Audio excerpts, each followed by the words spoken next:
Hi guys, welcome to Smith's Kitchen. I'm Brian, Mr. Smith's Kitchen. Wow, that was hacked. I'm Brian, Mr. Smith Kitchen, and tonight I thought we would do some dinner. And it's Wednesday, and doing a quick, easy dinner. This is like the quickest thing ever, and it's taco spaghetti. Chris, this recipe was I don't remember who put it in our Facebook group. Which, if you want, check us out. It's kind of fun. We put recipes on there all the time and just nice thoughts and have a good time. It's Mr. Smith's Kitchen group. It's open to the public. Anybody can join it.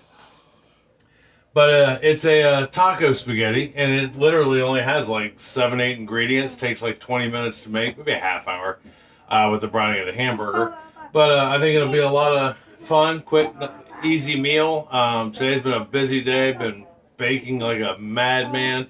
I want to thank everybody that's ordered pies off me over the last few weeks. It's been incredible. Thank you. Definitely well worth it. I love baking for you guys, and every bit of money that we've made off of these pies has gone towards the down payment of our house, which I may have some good news about that. We'll see. Anyhow, taco spaghetti, easy. If you are new to my channel, welcome. I'm glad you stopped by. I hope you get something out of this channel.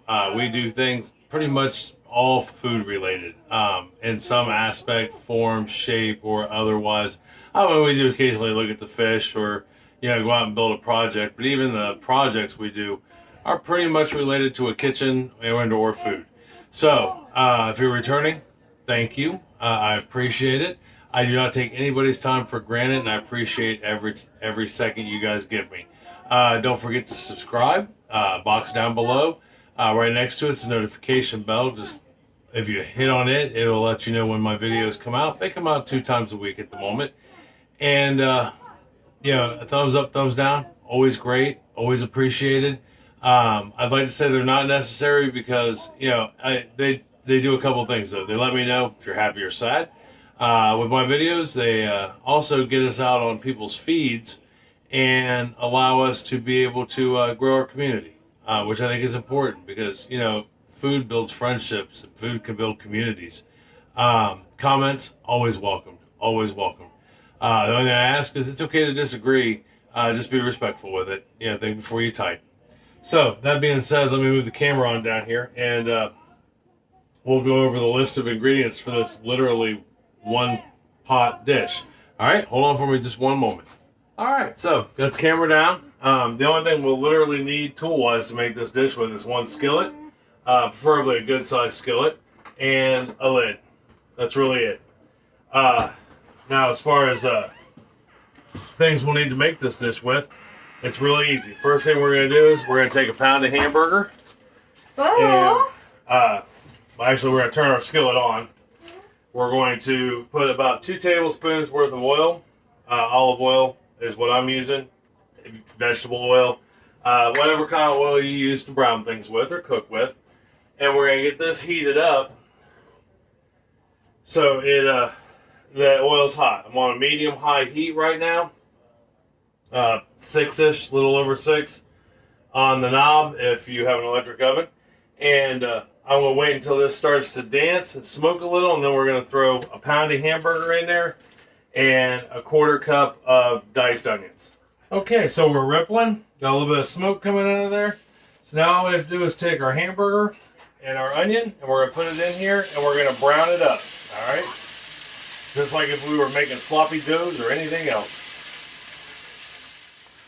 Okay, so we got our hamburger is brown, and our onions are nice and soft and translucent, so we're about to just do a dump meal, basically. We're going to take 3 cups of water, pour it in here. Alright, got that in there. We're going to take 1 can of Rotel, and it's just a 10-ounce can. We're going to dump that in there. We're going to take 1 packet of taco seasoning, or in my case, 1 ounce of taco seasoning, because I make my own. And it's going in there also. Alright? Just like so. We're going to mix that all up real quick. And then we got one ingredient left to put in here, and then we are in good shape. The last thing we're going to put in here, and this kind of threw me for a loop just because I never really gave any thought of doing it this way, is 8 ounces of spaghetti, about a half a pound of spaghetti noodles. Now, you don't have to use spaghetti noodles. This is just what the directions said. So that's what I'm going to do. I'm going to bring this up to a boil, and then I'm going to turn it down to a simmer and put the lid on it and let it cook for 15 minutes. And then we'll be ready to eat. So let me get this up to a boil, simmer with a lid, 15 minutes, and when I come back, we will check it out and we'll check it out and add one more ingredient. All right, see you here in just 1 second. Okay, so let it cook its 15 minutes, and we are pretty much done. All we got left to do is I got some shredded cheese here, shredded it myself. This 1 minute sharp cheddar, but you can use whatever you would like. And I'm going to put a little bit on there. And then we'll stir that in. Give it some flavor. Here, at least some of that cheese flavor.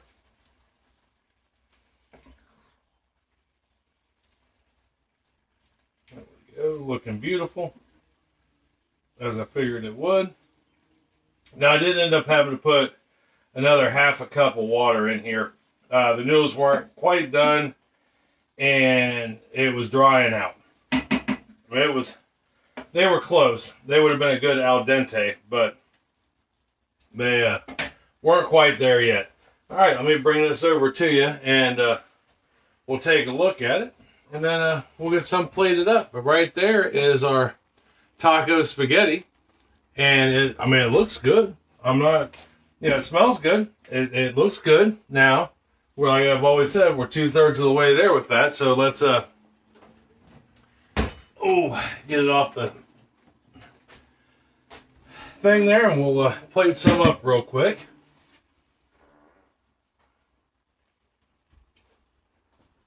Let me go get a. Oh no, wait, I have one. I'm about special, but I don't have anything to serve it with.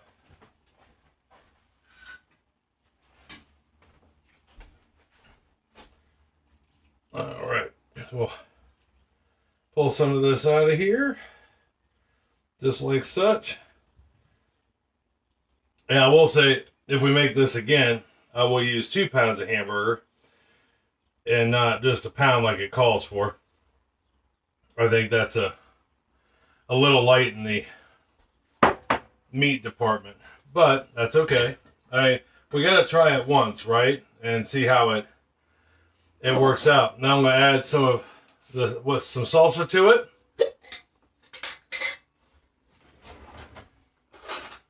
Made 23 jars of salsa in the beginning of fall, well, about mid-fall last year.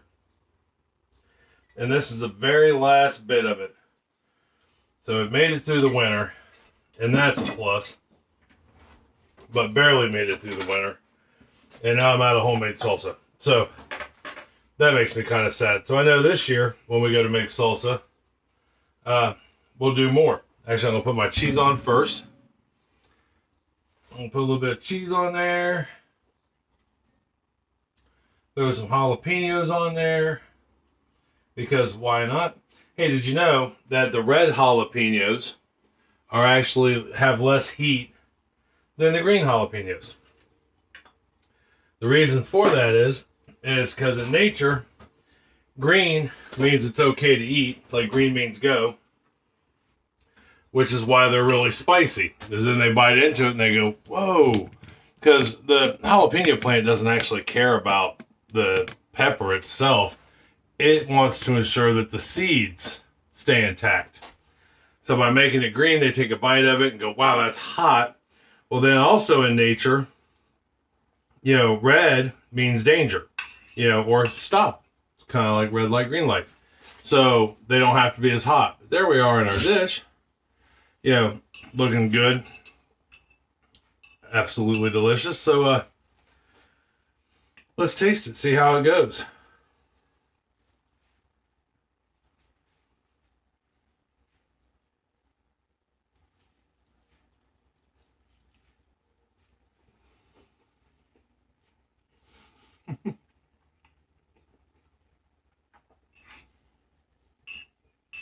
That's really good.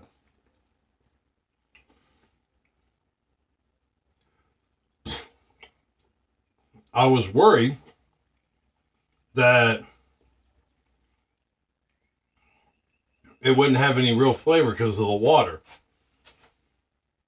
instead of using like a tomato sauce. Now, we could have used a tomato sauce in this also, kind of split the difference, which that would be an idea. I think maybe we'll try that if we make this again. Bowl was really hot. But yeah, I mean, it's got a good flavor to it. I can taste the taco meat. Tastes just like taco meat. The noodles don't interfere with it at all. I think they soaked up some of that taco seasoning, which in my book is okay. You can taste the Rotel. I like Rotel. I mean, basically, if you like tacos, I think you'll like this, hands down. But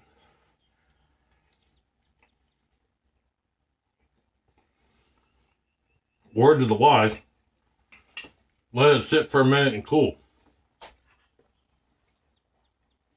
That bad boy is hands down hot. And once you get to this point, you can top it with anything. You want some more fresh diced onions, black olives, jalapenos, salsa, hot sauce, whatever your heart desires, you can put on this. Sour cream.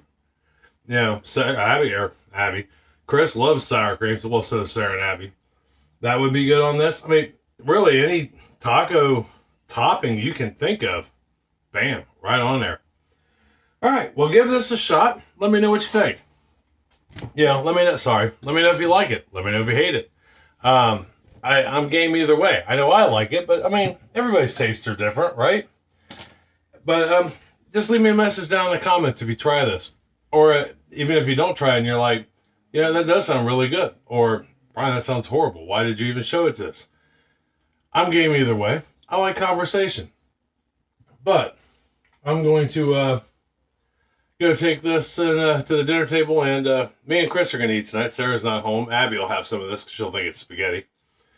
And enjoy each other's company for a while. It's been a busy day. Very hectic. So tomorrow, we are going to do a Dutch apple pie. And I think it is going to be a really good pie. It's not apple season yet, but it sounded good. And I've never made a Dutch apple pie with the crisp topping. I've made a regular apple pie. Matter of fact, I have a video on it back in the beginning of my journey with food on this channel. And this time I make the filling from scratch. The last pie I made was based around the apple pie filling that I canned, and it was more to show you how to make crust. But this time around, we're going to make it from scratch. I've come up with a really nifty recipe that I think you'll enjoy, based kind of on the recipe that we use for canning. And the crisp topping is to die for, I know, because it was the same stuff that was on the pear pie, although I've changed a couple things. So, that being said, I love you. I love you very much. Tell somebody else you love them and you love them very much. Try this recipe. I don't think you'll go wrong. I think your family will enjoy it. And it'll give you something to talk about how good this really is.